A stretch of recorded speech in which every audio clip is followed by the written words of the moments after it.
Welcome to Excellence in Excel, and in this video you will learn how you can use the row function.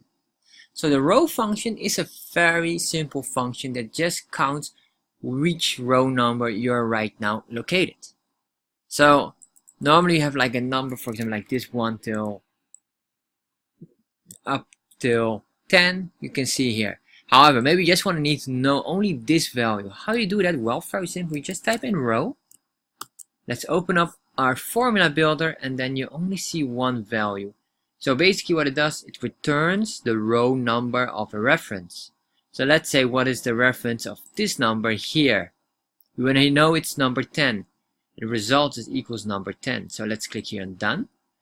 And you can see now that this reference here, let's highlight this in the red, is 10. And that's really it. That's with the row function. So what you can do more is, of course, instead of this, maybe you select multiple, then you click OK. You can see it starts at number 3. And that's the row function. So if you like tips and tricks regarding to Excel, check out the link below. In there I have a wonderful Excel course on Udemy for free where you have access to. Just click on the link and you'll get a free access to it.